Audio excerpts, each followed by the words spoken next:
যে ইলমে দ্বীন শিক্ষার জন্য ঘর থেকে বের হয়।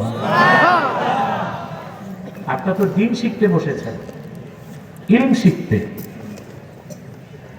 একটা তো হচ্ছে পার্মানেন্ট মাদ্রাসা, স্থায়ী, আরে মাহফিল হচ্ছে অস্থায়ী মাদ্রাসা। মর্যাদা সমান, মর্যাদা ততক্ষণ ইলম শিখতে থাকবেন যতক্ষণ। এতে আমরা খুশি। সন্তান আমাদের অস্ত্র দিলে আমরা মোনাজাত করে বিদায় নেব, ঠিক না? এটা বিদায়ী মোনাজাত। বাংলাদেশের মৌলবীরা ভুল কয়, কয় আখিরি মোনাজাত। আখিরি মোনাজাত তবে কিয়ামতের আগে। আখিরি মোনাজাত মানে এরপরে আর মোনাজাত নাই। কথা বলেন, এটার নাম হবে কি? বিদায়ী। এর আগে শয়তান আমাদের উঠাতে পারবে না তো? কারা কারা হাত তুলে দেখাই আল্লাহ, হাত লম্বা করে। আপনাদের জন্য আরো বিছানার ব্যবস্থা আছে, বসে যান। সব যতটুকু সম্ভব হয় বিছানা দেওয়া হচ্ছে, আপনারা বসতে থাকুন। আর যারা দাঁড়িয়ে আছেন সওয়াব বেশি পাবেন। তার মানে যারা বসে আছেন দাঁড়াবেন নাকি? জায়গা পায়নি যারা, ওরা দাঁড়িয়ে থাকলে সওয়াব বেশি, ঠিক না? আসুন, আজকে আমি আপনাদের সামনে তেলাওয়াত করেছি সূরা আন-কাবুত থেকে শেষ আয়াত, 69 নম্বর আয়াত। কত নম্বর খেয়াল করতেছেন? আমরা প্রত্যেকটা মানুষ আল্লাহর নৈকট্য চাই, চান না? যে ব্যক্তি আল্লাহর নৈকট্য যত পাবে, ওলি হিসেবে তার মর্যাদা তত বাড়বে। আমরা সবাইকে আল্লাহর ওলি হতে চাই। বাঙালির একটা ভুল ধারণা আছে, যার লম্বা দাড়ি, লম্বা টুপি, বেশি তসবিহ পরে, খানকা আছে, মনে করে সেই ওলি। কথা বলে বিষয়টা কি এরকম?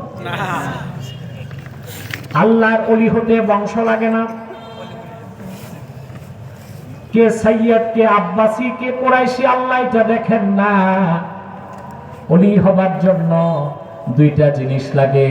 সূরা ইউনূসে আল্লাহ তাআলা বলেন, আলা ইন্না আউলিয়া আল্লাহি লা খাউফুন আলাইহিম ওয়া লা হুম ইয়াহজানুন।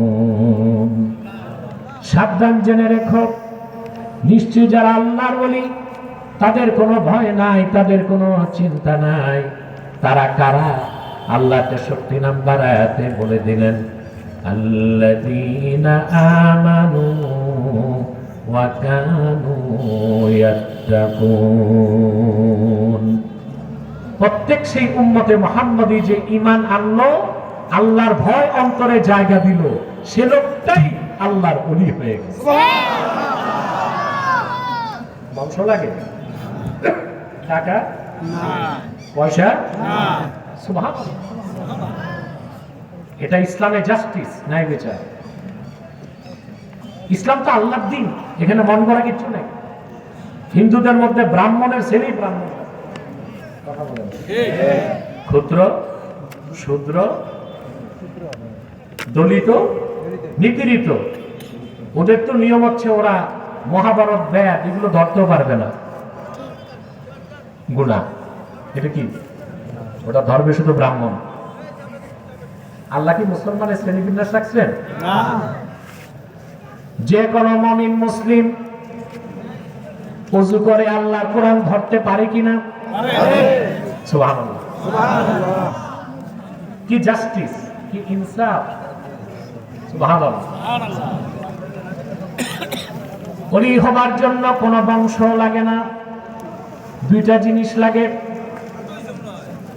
আল্লামা ইমাম ইবনে কাসির রাহমাতুল্লাহি আলাইহি তাফসীর ইবনে কাসিরের মধ্যে লিখেছেন, মান কানা মুমিনান তাকিয়া কানা লিল্লাহি ওয়ালিয়া। সুবহানাল্লাহ বলেন।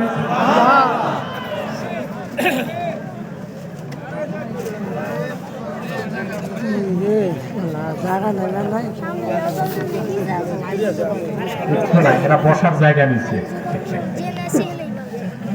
কেউ না বুঝে ভাববে বিরিয়ানি পোটলা নিতেছে। এই হাজার হাজার মানুষের থেকে পোটলা দিবে ওরা। আমার বাচ্চাগুলো কষ্ট করে মাহফিলটা করে, এলাকার যুবকরা। এবার তো আমি ভাবছি ভবে সোনালী বিল্ডিং উঠে গেছে, মানুষ জায়গা নেবে কই, বুঝলেন না? আমি ভাবছি আমি করবো না, এক ঝাঁক যুবক যে উপস্থিত, করতে হবে, ঈদগায় করতে হবে। তো আমার কাছেই তো হচ্ছে আল্লাহর কোরআনের জন্য জীবন বিলীন করা। কর্মী যদি আগায়, নেতা পিছিয়ে থাকে কেন? ভালো লাগে। ওরা যতটুকু পেরেছে আপনাদের ব্যবস্থা করে দিচ্ছে। পোটলা পোটলা দরকার নাই, রুহের খোরাক পাচ্ছি। সুবহানাল্লাহ বল। গেজায় রূহ। সুবহানাল্লাহ। এটা কি কম কথা? প্রতি শ্বাসে 10 নেকি পাচ্ছেন, এতে আসছেন প্রতি কদমে 10 নেকি পাইছেন। বাড়ি যাবার আগে যদি মৃত্যু হয়, শহীদের খাতায় নাম উঠবে। মুনাজাতে যখন হাত তুলবেন, সগীরা গুনাহ সব মাফ হয়ে যাবে। আর যদি আমার আল্লাহর কাছে আত্মসমর্পণ করে 2 ফোঁটা চোখের পানি ফেলতে পারেন, কবিরা গুনাহ মাফ হয়ে যাবে। শিশুর মতো নিষ্পাপ হয়ে বাড়িতে ফিরে যেতে পারবে। আর পোটলা লাগবে না। আল্লাহ কবুল করুন। বলছিলাম ওলি হইতে বংশ দুইটা জিনিস। মান কানা মুমিনান তাকিয়া কানা লিল্লাহি ওয়ালিয়া। রাসূলুল্লাহর প্রত্যেক সেই উম্মত, কি শ্বেতাঙ্গ কি কৃষ্ণাঙ্গ, কি বাঙালি কি আফগানি কি মার্কিনি, ওর যদি দুইটা জিনিস থাকে, ঈমান আর আল্লাহর ভয়, সেই আল্লাহর ওলি। তা আজকে কিভাবে ওলি হবেন আমরা শিখবটা, ঠিক আছে? আল্লাহ রাব্বুল আলামিন বলেন, ওয়াল্লাযীনা জাহাদু ফীনা লানাহদিয়ান্নাহুম সুবুলানা ওয়া ইন্নাল্লাহা লামাআল মুহসিনিন। আল্লাহ তাআলা বলেন, ওয়াল্লাযীনা জাহাদু ফীনা আই ওয়াল্লাযীনা জাহাদু ফি হাক্কিনা লানাহদিয়ান্নাহুম সুবুলানা আই লানাহদিয়ান্নাহুম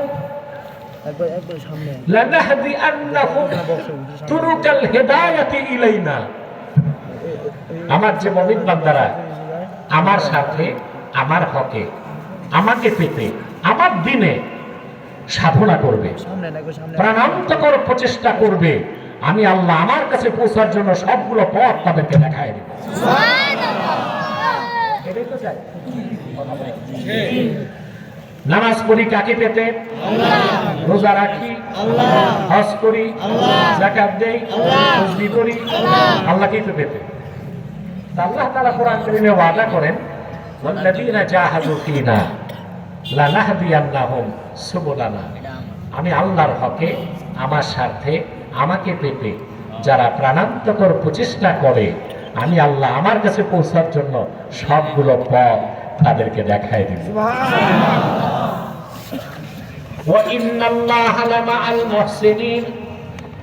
আর নিশ্চয়ই মুহসিন বান্দাদের সাথে আল্লাহ আছেন। সুবহানাল্লাহ। এখানে আল্লাহ বলেন নাই ওয়া ইন্নাল্লাহা লামাআল মুমিনিন ওয়া ইন্নাল্লাহা লামাআল মুসলিমিন ওয়া ইন্নাল্লাহা লামাআল আবিদিন। এখানে এই কথাগুলো বলেন নাই। বলেছেন যারা আল্লাহকে পাওয়ার জন্য সাধনা করবে, প্রচেষ্টা ব্যয় করবে, আল্লাহর হকে আল্লাহর স্বার্থে আল্লাহর দ্বীনের জন্য, আল্লাহ বলেন আমি তাদেরকে আমার কাছে পৌঁছার সব পথ দেখায় দিব। তারা আমার মুহসিন বান্দা, মুহসিন বান্দাদের সাথে নিশ্চয় আল্লাহ আছে। মুহসিন মানে আপনি আল্লাহর মুকাররাব বান্দা, আপনি আল্লাহর নৈকট্য প্রাপ্ত বান্দা হয়ে গেছেন, বলেন সুবহানাল্লাহ। এর জন্য লাগবে কি টাকা, ডলার, ইয়েন, পাউন্ড? মুজাহাদা। কি লাগবে? এই মুজাহাদা কি? জাহাদা ইউজাহিদু। মুজাহাদা হচ্ছে আল্লাহর সন্তুষ্টির জন্য আল্লাহর দ্বীনের পথে প্রাণান্তকর প্রচেষ্টা। শুধু প্রচেষ্টা নয়, সর্বাত্মক প্রচেষ্টা। জাহদুন বা জুহদুন এর অর্থ তাকাত, কুওয়াত, অর্থাৎ আল্লাহর দ্বীনের পথে সর্বাত্মক শক্তি ব্যয় করা, সর্বাত্মক চেষ্টা করা, এটার নাম মুজাহাদা। এই মুজাহাদার মাধ্যমেই মানুষ মুহসিন বান্দা হতে পারে, আল্লাহর নৈকট্য পেতে পারে। বলেন সুবহানাল্লাহ। ব্যাখ্যা লাগবে না? কথা বলেন। শীত লাগতেছে? বলেন। আমার লাগতেছে। আমি জানি না যে সড়কের পূর্ব পাশে গরম, পশ্চিম পাশে ঠান্ডা, বাতাস খোলামেলা, তো এই জন্য আমার মনে একটু আপনাদের নাতিশীতোষ্ণ ভাব লাগতেছে না? আপনারা মজায় আছেন, আমি তো উপরে বসছি, ঠান্ডা লাগতেছে। ঘুমাচ্ছেন না তো? দেখি একটু টেস্ট করবো, কে কে ঘুমান, হাত উঠান।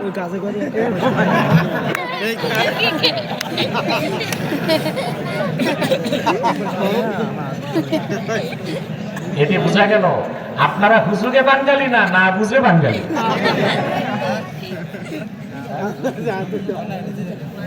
আপনারা হুজুগে বাঙালি না, না বুঝে বাঙালি। এবার আসেন আমরা ব্যাখ্যা নেই। জাহাদা ইউজাহিদু, মুজাহাদা মানে আল্লাহর সন্তুষ্টির জন্য দ্বীনের পক্ষে, আল্লাহর পথে সর্বাত্মক প্রচেষ্টা।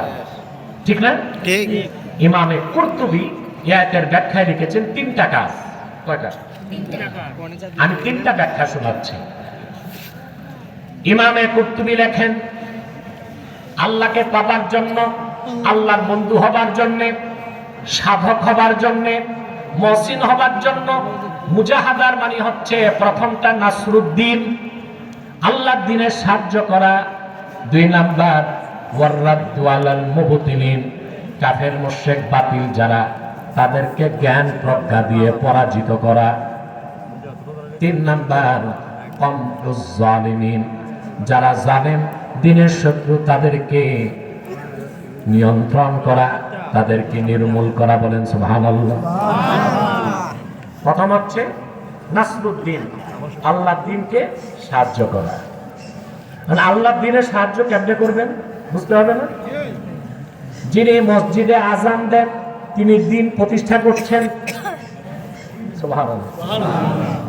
তিনি আল্লাহর দ্বীনের সাহায্য করছেন। যিনি মসজিদের মিম্বরে বসে মানুষকে নসিহত করেন, তিনিও দ্বীনের সাহায্য করছেন। যিনি মাদ্রাসায় হাদিস পড়াচ্ছেন, তিনিও দ্বীনের সাহায্য করছেন।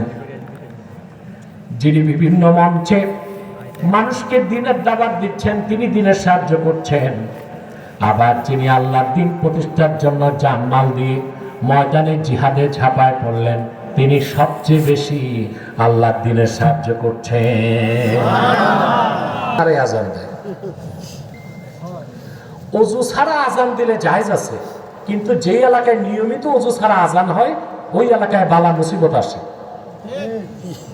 দেখে ওযু ছাড়া আজান দেওয়া উচিত না। ওযুর সাথে আজান দিতে হবে, ইখলাসের সাথে আজান। হাদিস সাক্ষ্য দেয়, কোন মুমিন যদি এক নাগারে 7 বছর আল্লাহর সন্তুষ্টির জন্য আজান দিয়া মানুষকে নামাজের জন্য ডাকে, কাল কিয়ামতের দিন তার চেহারা থেকে নূর বের হবে, আর তার গলাটা, গর্দানটা সবার চুঁচা হবে। সুবহানাল্লাহ। আমার দেশে বড় মৌলবি হইলে আর আজান দেয় না, ঠেকায় পড়লেও আজান দেয় না। মনে করি এটা শুধু মুয়াজ্জিনের কাজ। মুয়াজ্জিন অসুস্থ আছে, তা আপনি আগে আসছেন, আপনি আজান দিয়ে দেন। কথা বলেন, আজান দেওয়া সওয়াবের কাজ না? যে আজান দিয়ে প্রতিদিন 5 বার মানুষকে ডাকছে, সেও ইকামতে দ্বীনের কাজ করছে, সেও দ্বীনের সাহায্য করছে।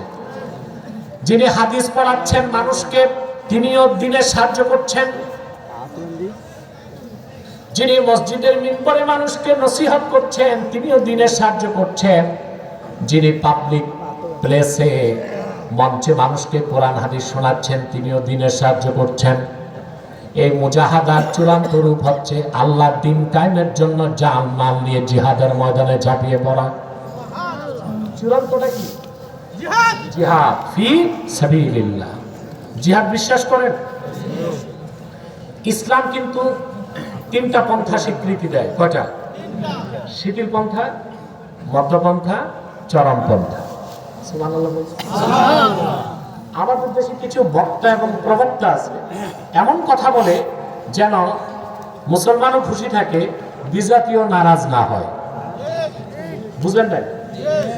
ওয়াজের স্টাইলটাই এরকম, জনগণ খুশি, বিজাতীয় নারাজ। কথা বলেন, এরকম বক্তার সংখ্যাই তো বাংলাদেশে বেশি। কথা বলেন, সংখ্যা বেশি, অর্থাৎ জনগণও খুশি, বিজাতীয় খুশি না, বিরুদ্ধে যায় না, যে না ঠিক আছে চলে।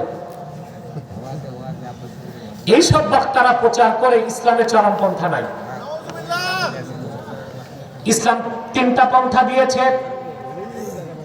দিনের দাওয়াত হবে শিথিল পন্থায়, শরীয়তের বিধানের ক্ষেত্রে মধ্যপন্থা, কাফের মুশরিক বেঈমানের বিরুদ্ধে হবে চরম পন্থা। সুবহানাল্লাহ। কটা পন্থা? সব জায়গায় কিন্তু তিন পন্থা আছে। আপনি মনে করেন মিছিল বের করছেন, পুলিশ এসে বাধা দিবে না? কথা বলে, প্রথম দিবে ব্যারিকেড, এটা হচ্ছে শিথিল পন্থা, রেড লাইন। ভাই সব লাফালাফি ওইখানে করেন, ব্যারিকেড, জনগণ ব্যারিকেড ভেঙে ফেলছে, পুলিশ যাবে মধ্যপন্থায়, তখন আর বাঁশির ফুটে, মধ্যপন্থা মানে লাঠিচার্জ। দেখলো না সমানে সমান, পুলিশ তখন চরমপন্থা, গুলি করলো। তো তিনটা পন্থা আছে কিনা? ডাক্তারের কাছে যাবে, কানের ডাক্তার, সে ট্রিটমেন্ট করবে শিথিল পন্থায়। কান হচ্ছে খুব সেন্সিটিভ, আস্তে আস্তে। ঠিক দাঁতের ডাক্তার চরম পন্থা, ইনজেকশন দেখলে এখন আমি ভয় পাই, এইরকম ইনজেকশন। তারপর দাঁত যে বের করে সারাশির মতো। দাঁতের ডাক্তার যদি কানের ডাক্তারের পন্থা নেয়, কিয়ামত তক দাঁত বের করা যাবে? কথা বলে। তো কানের ডাক্তার শিথিল পন্থা, দাঁতের ডাক্তার চরম পন্থা। শুধু ইসলাম প্রতিষ্ঠার ক্ষেত্রে আন্দোলন, মিছিল, মিটিং আর জিহাদের কথা বললে চরমপন্থা সন্ত্রাস বলো। গণতন্ত্র প্রতিষ্ঠার সময় তো চরমপন্থা গ্রহণ করো তোমরা। 5ই আগস্ট যে দেশ স্বাধীন করছেন, শিথিল পন্থায় না মধ্যপন্থায় না চরমপন্থা? শুধু চরম না, খুব চরম। যারা বিপ্লবী এরা এক্সট্রিমিস্ট, চরমপন্থী। চরমপন্থা ছাড়া মধুর কথা দিয়া দুনিয়ার কোথাও বিপ্লব সফল হয় না। যারা বিপ্লব করছে, এটা বিপ্লব না, এটা অভ্যুত্থান ছিল। কি ছিল? বিপ্লব ভিন্ন জিনিস। বাংলার মাটিতে বিপ্লব হয় নাই, আরেকবার হবে সামনে, ওটা আল কোরআনের পক্ষে সামনে। এটা যেটা হয়েছে এটা অভ্যুত্থান। এটা কি? রেভুলেশন, অভ্যুত্থান, এটা ভিন্ন জিনিস। আর বিপ্লব অন্য জিনিস। এটার ব্যাখ্যা আমার লেকচারে আছে, দেখে নিন। আপনারা খেয়াল করেন, চরমপন্থা লাগছে না? পুলিশ গুলি করছে, ছাত্র জনতা অসহায় অবস্থায় যা যা যা পাইছে হাতে, জুতা, স্যান্ডেল, ইট পাটকেল, দোনোদিকে রক্তপাত হয়েছে। চরমপন্থা ছিল কিনা? তাহলে গণতন্ত্র প্রতিষ্ঠার চরমপন্থা জায়েজ, আর ইসলামের স্বার্থ রক্ষার চরমপন্থা সন্ত্রাস। এই ভারতবাজি বাংলাদেশে চলবে না।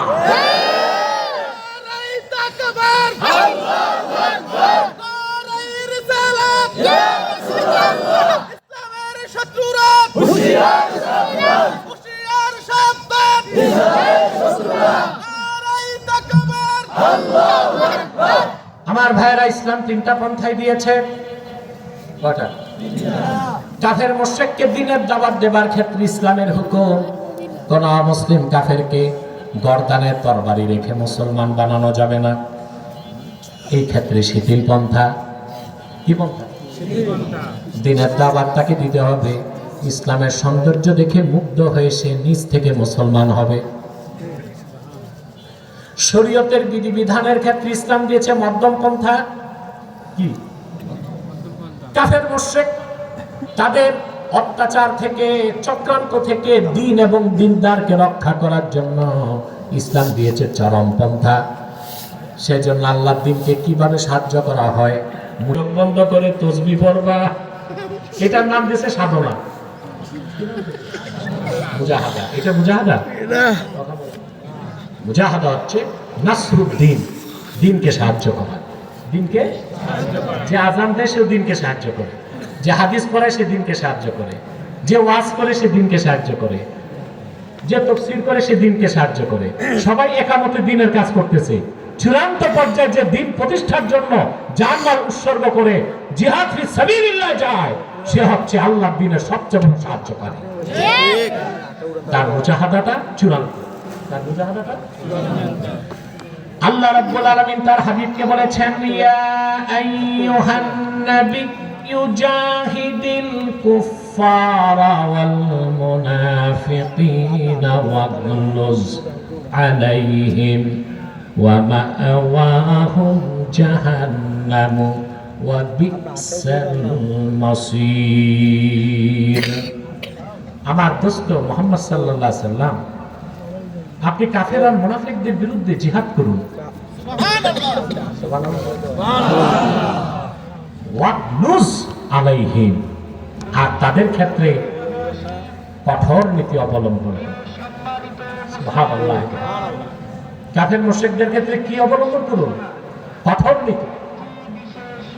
ওয়াগলুজ আলাইহিম ওয়া মা'ওয়াহুম জাহান্নাম,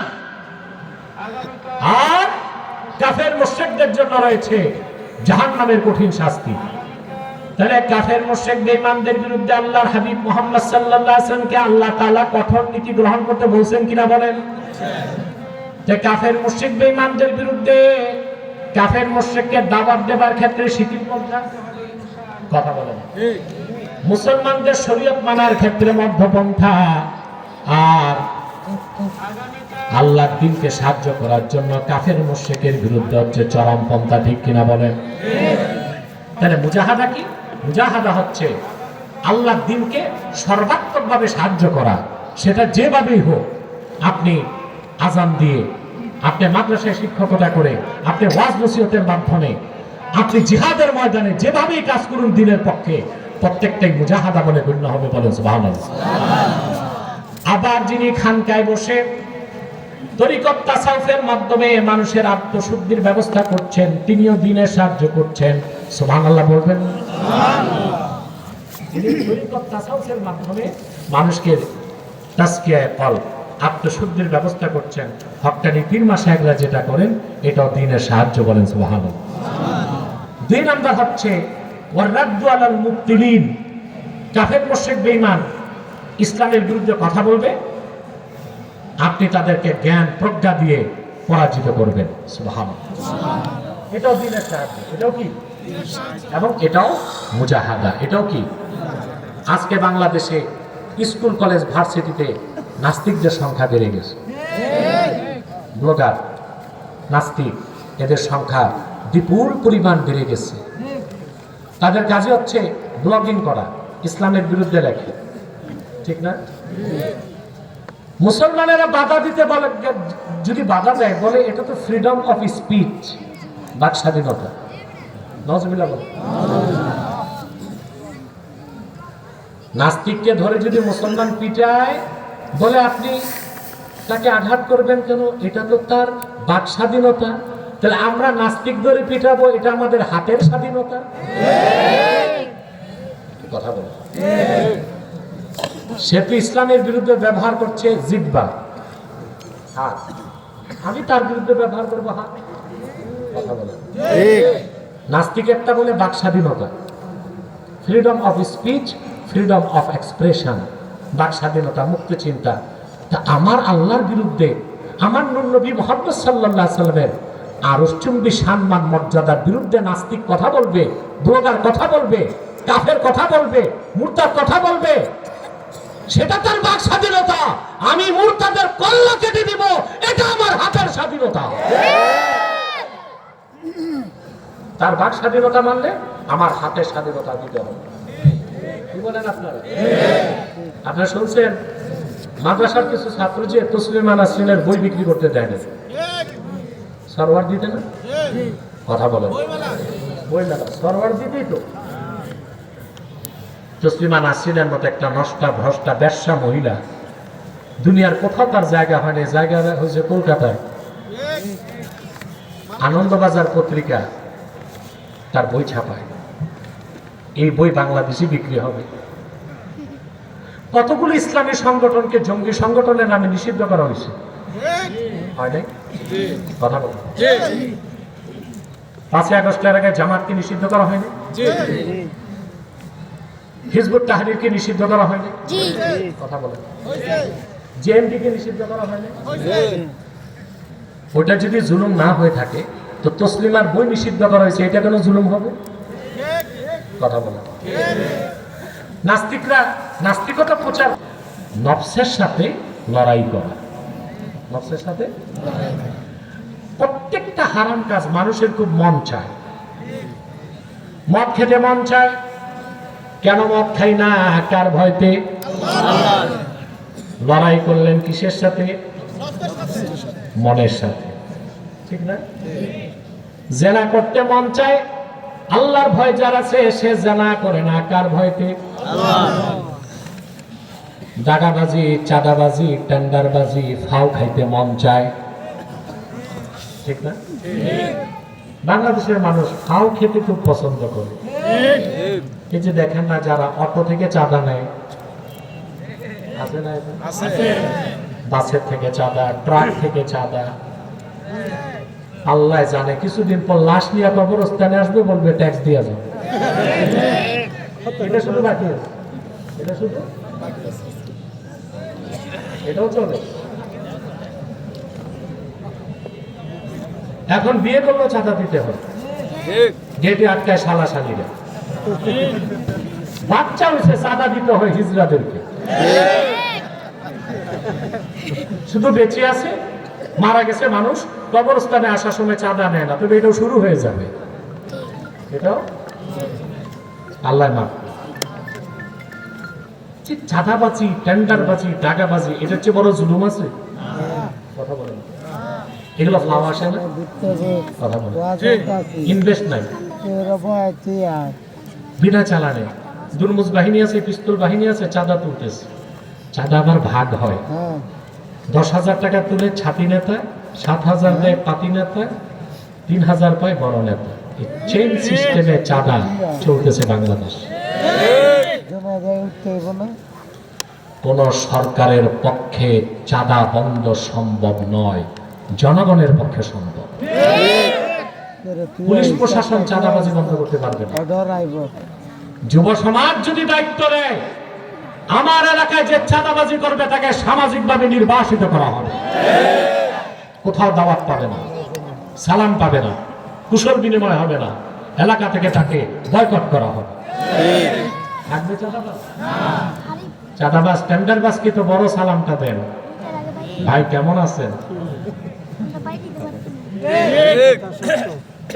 তাও মাথা সোজা না, ভাই যে ভাই কেমন আছেন, মাথাটা 45 ইঞ্চি বাঁকা করে একটা সালাম। চাঁদাবাজ মনে করে আমি তো ভালো আছি, সম্মানও আছে, পয়সাও আছে, আও টাকা। মদ খেতে মন চায়, মমিন খায় না, কার ভয়তে? জুয়া খেলতে মন চায়, মমিন খেলে না, কার ভয়তে? শীতের প্রচন্ড রাতে উঠতে মন চায় না, ঠান্ডা পানি দিয়া ফজরে মসজিদে নামাজ পড়তে যায়, কার ভয়তে? মমিন। এই সব হচ্ছে নফসের সঙ্গে লড়াই। আল্লাহ রাব্বুল আলামিন সেজন্য বলেছেন, ফাআম্মা মান খাফা মাকামা রাব্বিহি ওয়া নাহান নাফসা আনিল হাওয়া ফাইন্নাল জান্নাতা হিয়াল মাওয়া। আর যে ব্যক্তি ফাআম্মা মান খাফা মাকামা রাব্বিহি, যে ব্যক্তি তার রবের সামনে দাঁড়াবার ভয় অন্তরে পোষণ করলো, ওয়া নাহান নাফসা আনিল হাওয়া, আর সে তার নফসের সাথে লড়াই করলো, মন যা চাইলো তা সে করলো না, এর চেয়ে বড় মুজাহাদা নাই। আল্লাহ বলেন, ফাইন্নাল জান্নাতা হিয়াল মাওয়া।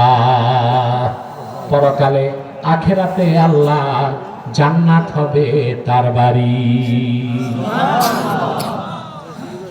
নফসের সাথে মুজাহাদাটা সবচেয়ে বড় মুজাহাদা। কথা বুঝতেছেন?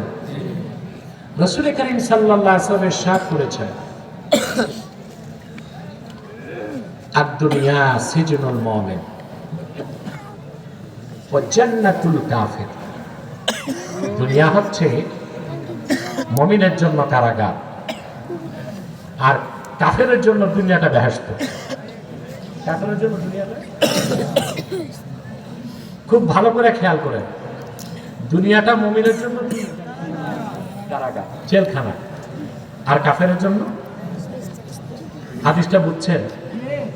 না বুঝলে তো মনে করবেন দুনিয়াতে মুমিন কম খাবে, দুনিয়াতে মুমিন খারাপ জিনিস খাবে, ভালো কাপড় পরবে না, ভালো জুতা পরবে না, ঠিক না? সিরা জুতা পরবে, সিরা স্যান্ডেল পরবে, ফকির মিসকিন সাইজে থাকবে নাকি? আমাদের দেশে তো অনেকে এটারই মুজাহাদা মনে করে। হ্যাঁ, দেখা যায় পিসাব কুর্তাটা 3 মাস ধোয় নাই, মাথার টুপিতে ময়লা তিল পড়ে গেছে, এটা মুজাহাদা। বাড়ি আছে 7টা, গাড়ি আছে 3টা, বউ আছে 2টা, কিন্তু মুজাহাদা করি কাপড়ে, টুপিতে আর স্যান্ডেলে।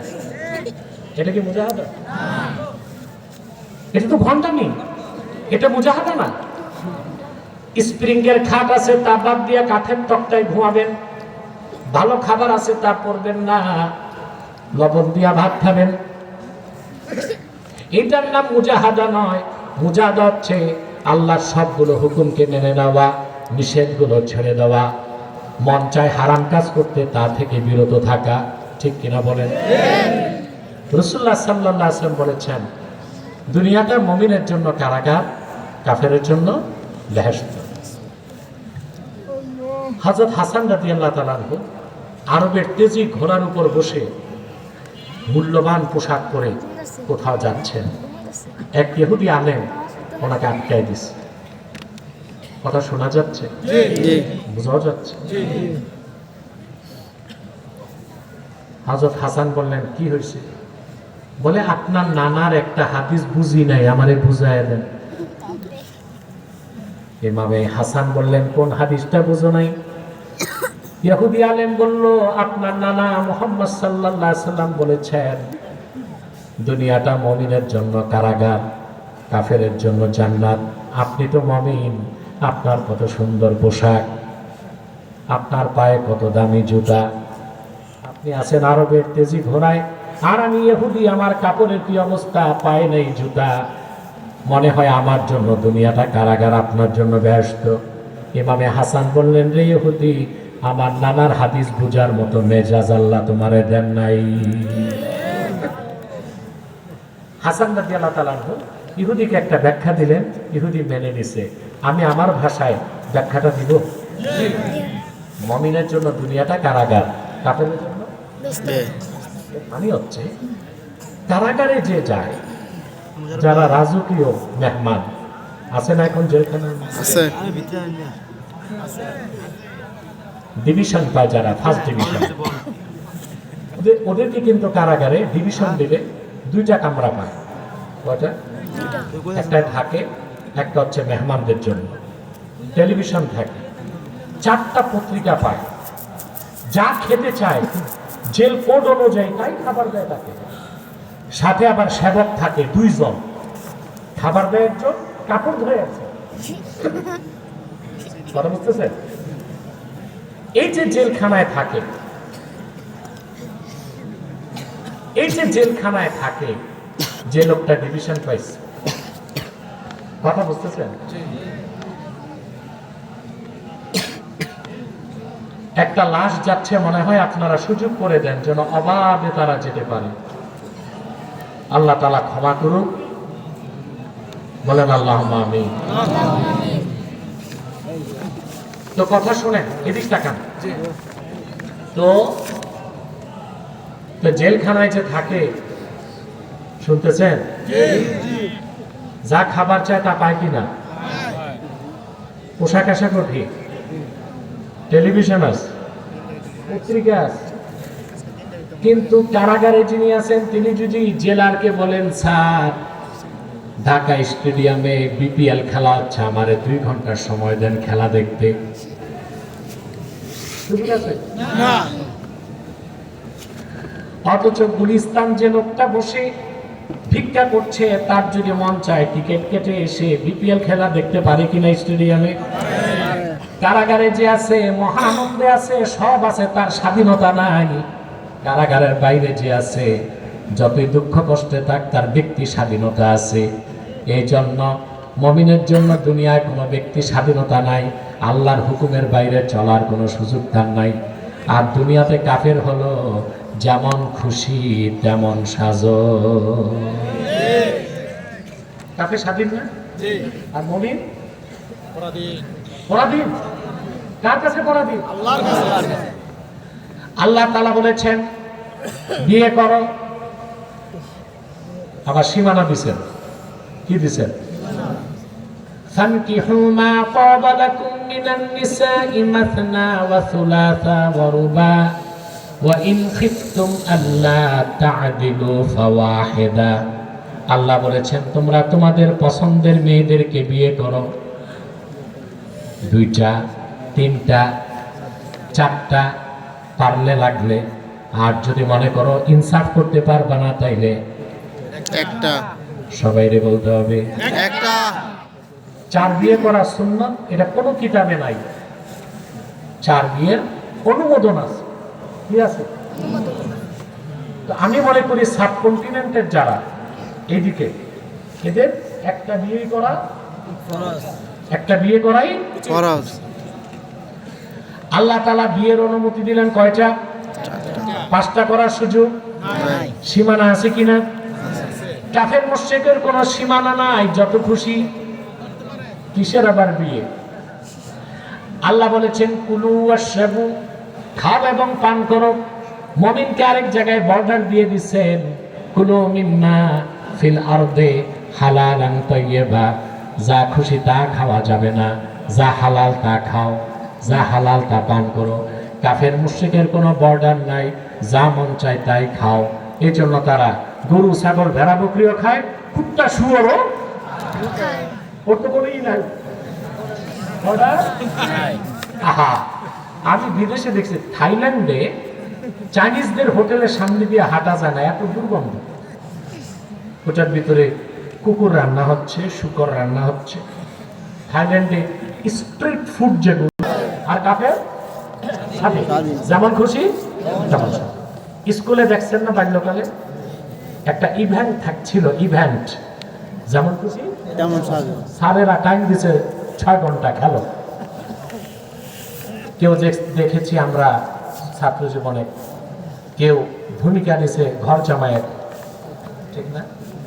কেউ পঞ্চায়েতের মাতব্বরের, কেউ শিক্ষকের, কেউ ঘটকের, ঠিক না?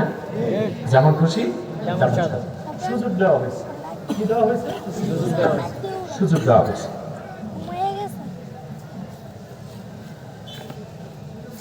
সম্মানিত সত্যি, তবে দুনিয়াতে এই যে মুমিন হালালগুলোকে বেছে নিবে হারামগুলো থেকে, এটা হচ্ছে মুজাহাদা। এটা কি? কঠিন মুজাহাদা, নফসের সাথে লড়াই করে টিকে থাকা। বলেন সুবহানাল্লাহ। ওয়াল্লাযীনা জাহাদু ফীনা লানাহদিয়ান্নাহুম সুবুলানা। আল্লাহ বলেন আল্লাহর দ্বীনের জন্য, আল্লাহর সন্তুষ্টির জন্য যারা সর্বাত্মক মুজাহাদা করবে। 3 নাম্বার ব্যাখ্যা হচ্ছে ইমামে কুরতুবী তাফসীর কুরতুবীর মধ্যে লিখেছেন, মাসালুস সুন্নাতি ফিদ দুনিয়া কামাসালিল জান্নাতি ফিল উকবা, ফামান দাখালাল জান্নাতা ফিল উকবা ফাকাদ সালিমা ওয়া মান আখাযা সুন্নাতা ফিদ দুনিয়া ওয়া কাযালিকা মান আখাযা সুন্নাতা ফিদ দুনিয়া ফাকাদ সালিমা। এই পৃথিবীতে আল্লাহর হাবিবের সুন্নাতগুলো হচ্ছে আখিরাতের জান্নাতের মতো। আখিরাতে যে একবার জান্নাতে ঢুকবে সে যেমন নিরাপদ হয়ে যাবে, এই দুনিয়ায় আল্লাহর হাবিবের সুন্নতকে যে আঁকড়ায় ধরবে সে নিরাপদ হয়ে যাবে। রাসূল কারীম সাল্লাল্লাহু আলাইহি সাল্লামের সুন্নত মোতাবেক চলার থেকে বড় কোনো বুজুর্গি নাই, বড় কোনো সাধনা নাই। বড় কোনো মুজাহাদা নাই। অনেক সুফি দরবেশকে দেখা যায় 6 মাস গোশত খায় না। এটা কি মুজাহাদা? না। গোশত খাওয়া কি সুন্নাত?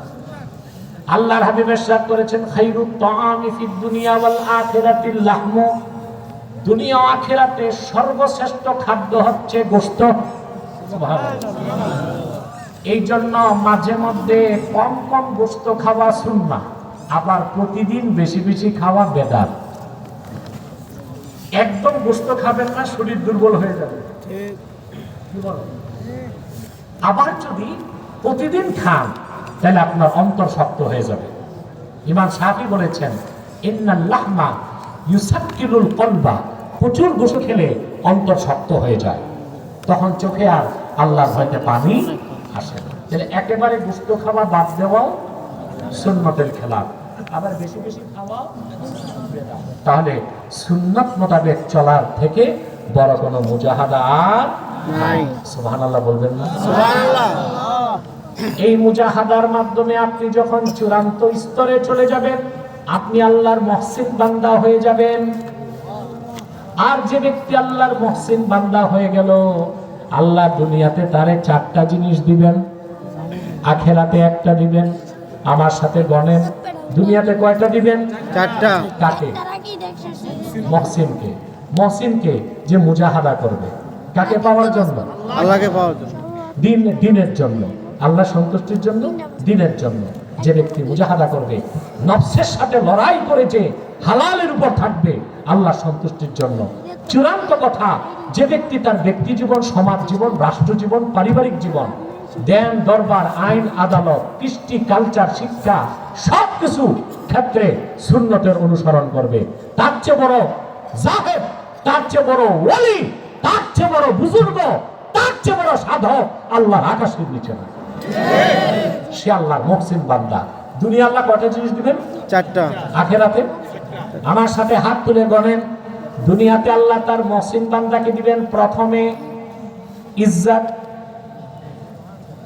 কুওয়াত, নুসরাত, রাহমাত। আখিরাতে দিবেন জান্নাত। দুনিয়াতে কয়টা? 4টা। প্রথম পাবেন রহমত, আপনি আল্লাহর মুহসিন বান্দা হবেন, আল্লাহ আপনার হয়ে যাবেন, সারাক্ষণ আল্লাহ রহমতের নজরে তাকায় থাকবেন। 2 নাম্বার আপনি সাহায্য পাবেন, নুসরাত। কি পাবেন? সাহায্য। কি করবেন? 3 নাম্বারে পাবেন কুওয়াত, শক্তি। এমন শক্তি, আল্লাহু আকবার, এই শক্তির সামনে কোনো পরাশক্তি টিকতে পারে না। 4 নাম্বার পাবেন ইজ্জত, সম্মান। আহা, কোরআনের পথে যে সম্মান, এটা আর কোথাও নাই। দেখেন নাই আগে যারা সড়কে চলতো, আগে পুলিশ, পিছে পুলিশ, কথা বলেন, গাড়িতে ফ্ল্যাগ। যেই পুলিশ আগে পিছে সেলুট দিত, ওই পুলিশ এখন হাতে হাত করা দিয়া টেনে টেনে গরুর মতো বেঁধে আদালতে নেয়।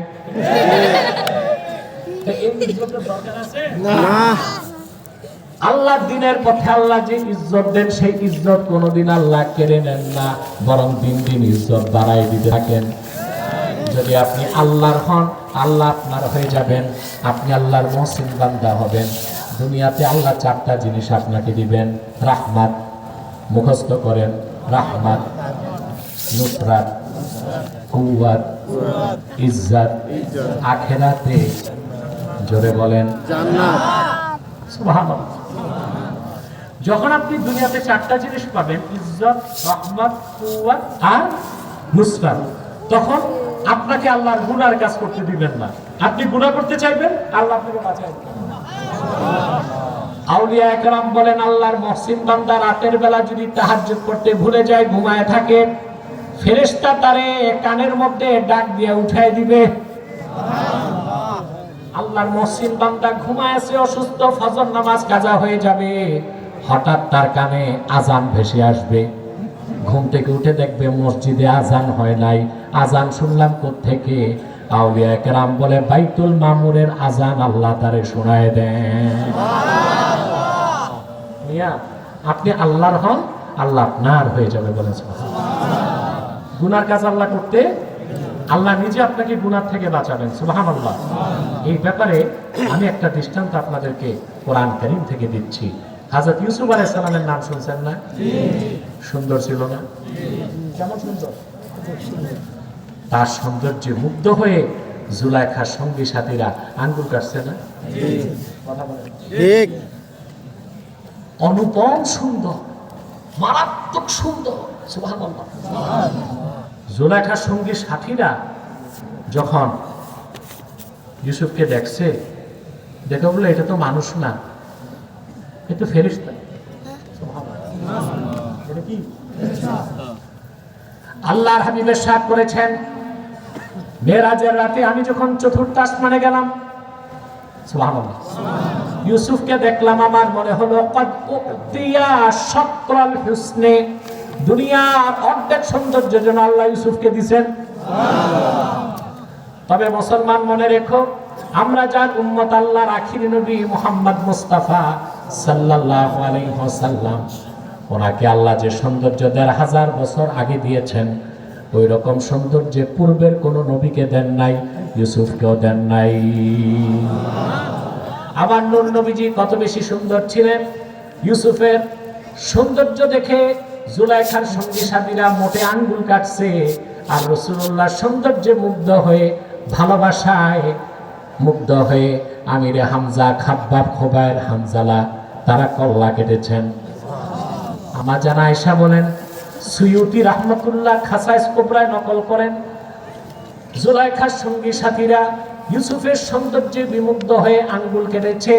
ওয়াল্লাহি লাউ রাআইনা জাবিনাহু সাল্লাল্লাহু আলাইহি ওয়াসাল্লাম, আল্লাহর কসম, জুলাইখার সঙ্গী সাথীরা যদি মুহাম্মদ সাল্লাল্লাহু আলাইহি সাল্লামের নূরের কপালটা একবার দেখতো, আঙ্গুল নয়, আঙ্গুল নয়, তারা তাদের কলিজা কেটে টুকরা টুকরা করে দিত। ইউসুফের সৌন্দর্য দেখে কোন কাফের মুসলমান হয় নাই, কিন্তু ১৫০০ বছর আগে আল্লাহর হাবিবের সৌন্দর্য দেখে অনেক কাফের মুসলমান হয়ে গেছে। আল্লামা ইবনুল কাইয়্যিম জওজি জাদুল মাআদের মধ্যে হাদিস এনেছেন, হুনাইনের যুদ্ধে কাফের অবস্থায় গিয়েছিলেন সাইবা ইবনে উসমান। তিনি মুসলমান হবার পরে বলেন, আমি ধীরে ধীরে আগাতে লাগলাম আল্লাহর হাবিবকে আঘাত করার জন্য, শহীদ করার জন্য। যখন আমি সামনে গেলাম, আমার হাত থেকে তরবারি পড়ে গেছে। রাসূলুল্লাহ নূরের চেহারা, নূরের চমক দেখে আমার হাতের তরবারি পড়ে গেছে। আল্লাহর হাবিব কত বেশি সুন্দর ছিলেন। ইমামে সুয়ুতি খাসাইসে কুবরাতে লেখেন, ইমামে আল্লামা তিরমিজি শামাইল তিরমিজিতে হাদিস এনেছেন, ইজা তাকাল্লামা রুইয়াকান নূর ইয়াখরুজু মিন বাইনি সানায়া, আল্লাহর হাবিব যখন কথা বলতেন বেহেশতি হাসি হাসতেন। রাসূলুল্লাহ যখন বেহেশতি হাসি হাসতেন কথা বলার সময়, আল্লাহ রাসূলের দুই দাঁতের মাঝখান দিয়ে নূর বেরিয়ে যেত। সহিহ বুখারী ২য় খণ্ড ৯১০ পৃষ্ঠার হাদিস। আনাস ইবনে মালিক রাদিয়াল্লাহু তাআলা আনহু বর্ণনা করেন, আল্লাহর হাবিব সাল্লাল্লাহু আলাইহি সাল্লামকে একদিন দেখলাম মুনাজাতে আল্লাহর হাবিব দুইটা হাত তুলছেন, আমি রাসূলুল্লাহ দুইটা বগল দেখলাম। আনাস বিন মালিক বলেন, রাসূলুল্লাহ যখন মুনাজাতে হাত তুলছেন, এত উপরে হাত তুলছেন, হাত্তা রাআইতু বায়াদা ইবতাইহি, আমি আল্লাহর হাবিবের দুই বগলের নূরের চমক দেখতে পেলাম। রাসূল করিম সাল্লাল্লাহু আলাইহি ওয়াসাল্লামকে আল্লাহ ১৫০০ বছর আগে যে জামাল সৌন্দর্য দিয়েছিলেন, পূর্বের কোন নবীকে তাদের নাই। ইউসুফ সুন্দর ছিল, আমাদের হিসেবে অনেক সুন্দর, তার যুগের মানুষ হিসেবে অনেক সুন্দর। তো ওনার প্রেমে পড়ে গেছে। যে বাড়িতে থাকতেন তিনি আজিজে মিস্র, আজিজে মিস্ত্রি, আজিজে মিস্রের স্ত্রী, জানেন না আপনারা? আরে ভাই, ইউসুফ জুলাইখার কাহিনী আমি বলবো না, আমি কোরআন শরীফ থেকে বুঝাচ্ছি যতটুকু আপনার বুঝের জন্য দরকার। এখন মহিলা মানুষ তো কোনোভাবেই দেখছে ইউসুফকে ফাঁসাইতে পারে না। ইউসুফকে একদিন প্রাসাদের খাস কামরায় নিয়ে গেছে, নিয়ে বাইরে সবগুলো দরজায় তালা লাগাই দিয়েছে আর পোশাক খুলে ফেলছে। ইউসুফ আলাইহিস সালামের বয়স তখন 40 হয় নাই, ভরা যৌবন।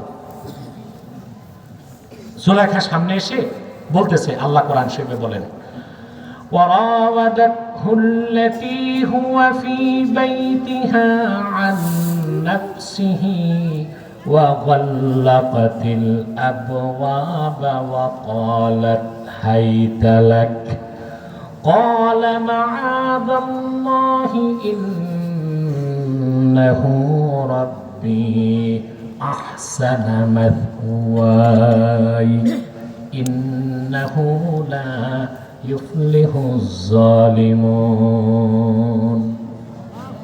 সুবহানাল্লাহ কইবেন। কষ্ট হচ্ছে না, ভালো লাগে, মজা লাগে মুমিনের, মুনাফিকের লাগে না। মৌমাছি বুঝে মধুর কি স্বাদ, তেলাপোকা কি বুঝে? এই জন্য মৌমাছি দৌড়ায় মৌচাকে, তেলাপোকা যায় ডাস্টবিনে। ঠিকটা তো ঠিক মতো কইলাম। আল্লাহ পাক বলেন, ইউসুফ যে ঘরে থাকতেন ওই ঘরের মহিলাটি তার প্রতি আসক্ত হয়ে গেল। আর মহিলাটার নাম কি ছিল? জুলাইখা। আল্লাহ কোরআনে নাম নিলেন না কেন? কথা বলেন, কোরআন শরীফে জুলাইখার নাম আছে? নাই। কেন? কোরআন শরীফে ফেরাউনের নাম আছে, আসিয়ার নাম নাই। ফেরাউন ছিল কাফের, তার নামটা আসছে। আসিয়া ছিল মুমিনা, তার নামটা। আল্লাহ বলেছেন ইমরাতু ফেরাউন, তার মানে আল্লাহ চান নারীদের নামটা গোপন থাক। আর আমরা নারীদের নাম প্রকাশ প্রকাশ শুধু। এখন তো মহিলারা মেম্বরি সেরেমনিতে দাঁড়ায়, বিশাল পোস্টার হয়, কথা বলে না, হ্যাঁ। তারপরে নামও থাকে, ছবিও থাকে বিশাল। তারপরে লেখা থাকে কুতকুতি বেগমকে কুত্তা মার্কায় ভোট দেন।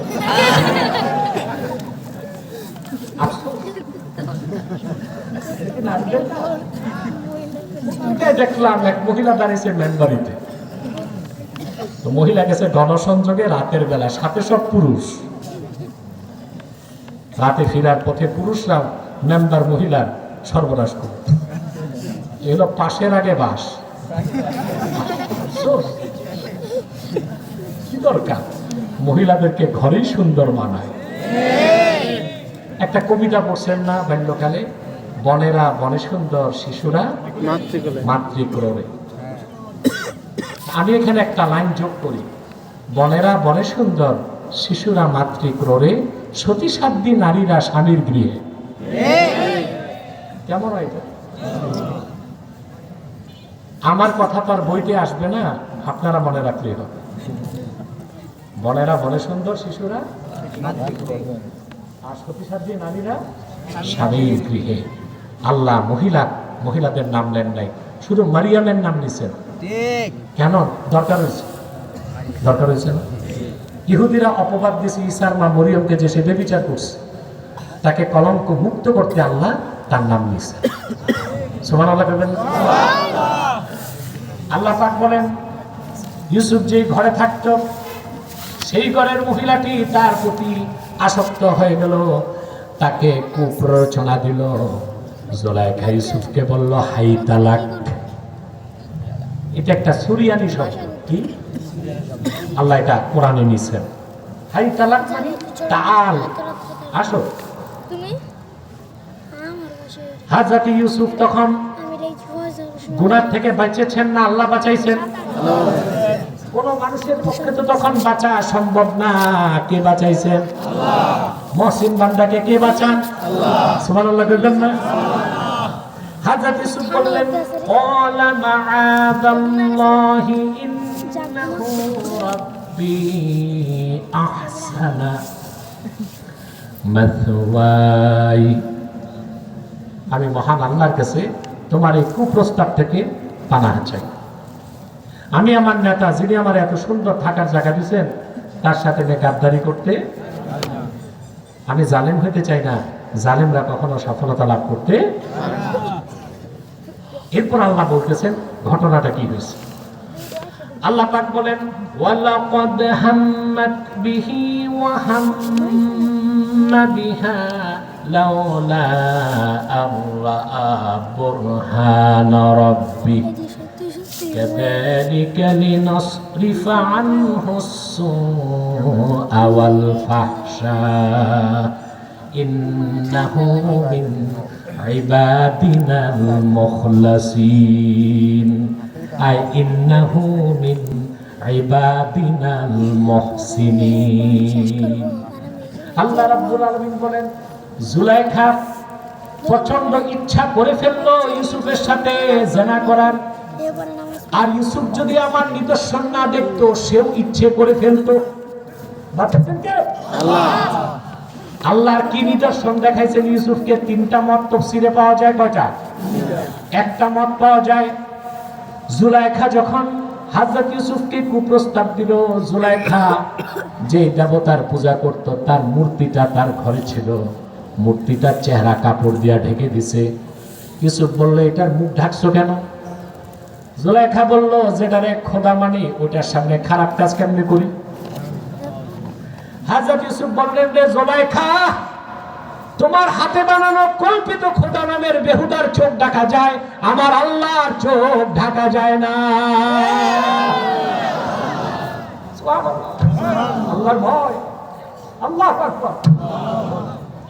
দ্বিতীয় মত তাফসীরে এসেছে হযরত ইউসুফের পিতা হযরত ইয়াকুব তিনি ছিলেন কেনানে।